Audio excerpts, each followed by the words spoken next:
Film की शुरुआत में हम एक युवक से मिलते हैं जिसका नाम बॉन्ग है। बॉन्ग खाना बनाने में बेहद माहिर है और वह ब्लू हाउस, दक्षिण कोरिया के प्रधानमंत्री का आधिकारिक निवास का सबसे युवा शेफ है। उसी शाम उसे पता चलता है कि प्रधानमंत्री निवास में एक चाइनीज एम्बेसडर के लिए डिनर पार्टी रखी गई है। एम्बेसडर को मछली की हड्डियों से एलर्जी है, इसलिए बॉन्ग को बिना हड्डी की मछली बनाने का निर्देश दिया जाता है। बॉन्ग तुरंत तैयारी शुरू कर देता है और रात को खाना परोसा जाता है। लेकिन जैसे ही एम्बेसडर मछली का पहला निवाला लेता है, उसे उसमें कांटा मिल जाता है। इससे बॉन्ग बड़ी मुसीबत में पड़ जाता है और सुरक्षा गार्ड उसे ढूंढने लगते हैं। अगले सीन में पुलिस के 2 अफसर बॉन्ग के घर पहुंचते हैं। बॉन्ग समझ जाता है कि वो फंस चुका है और बालकनी से भागने की कोशिश करता है। लेकिन इस दौरान वह नीचे पानी में गिर जाता है और उसका सिर तल पर जा टकराता है। डूबते वक्त एक महिला तैरती हुई आती है और उसके होठों पर किस करती है। जब बॉन्ग होश में आता है तो खुद को एक अजनबी बिस्तर पर, अजनबी जगह पर पाता है। वो तुरंत आईने के पास जाता है और देखकर चौंक जाता है, वो एक औरत बन चुका है। उसे लगता है कि यह सपना है, लेकिन जब बाहर निकलता है तो कई औरतें उसे आपकी महारानी कहकर झुकती हैं। डर और भ्रम की स्थिति में वह बाहर भागता है, तभी उसे महसूस होता है कि उसका केला अब नहीं रहा। बॉन्ग को लगता है कि उसके साथ जबरन लिंग परिवर्तन कर दिया गया है। लेकिन जब वह अपने आसपास का नज़ारा देखता है तो उसे एहसास होता है कि वह अतीत यानी 1851 में जोसोन राजवंश में पहुंच चुका है। अब वह किम सो योंग नाम की एक रानी के शरीर में है, जिसकी शादी जल्द ही राजा चुलजोंग से होने वाली है। एक नौकरानी उसे बताती है कि उसका शरीर झील में तैरता हुआ मिला था। बॉन्ग मानता है कि उसकी और असली रानी की आत्माएं आपस में बदल गई हैं। उसे लगता है कि वापस लौटने का रास्ता वही झील है।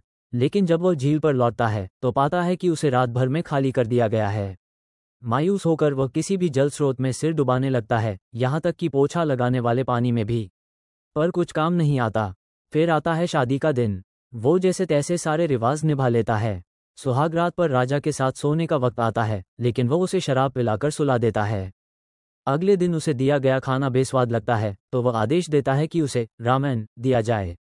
किचन स्टाफ कुछ भी समझ नहीं पाता तो बॉन्ग खुद रसोई में जाता है और शानदार ढंग से खाना बनाता है। उसका खाना इतना अच्छा होता है कि शाही बावर्ची भी चौंक जाता है।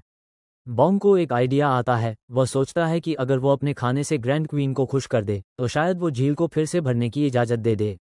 लेकिन शाही बावर्ची उसे रोकता है तो बॉन्ग उसे खाना बनाने की स्पीड में चुनौती देता है। स्पर्धा में बॉन्ग जीत जाता है और क्वीन के लिए खुद खाना बनाता है, मुलायम और स्वादिष्ट आलू का दलिया। लेकिन क्वीन कहती है कि खाना ठंडा था और प्रेजेंटेशन ठीक नहीं था। बॉन्ग निराश हो जाता है, लेकिन फिर एक योजना बनाता है। वह गर्म खाना पहुंचाने के लिए इंसुलेटेड फूड कैबिनेट बनवाता है। अब खाना गर्म पहुंचता है और क्वीन बहुत खुश होती है।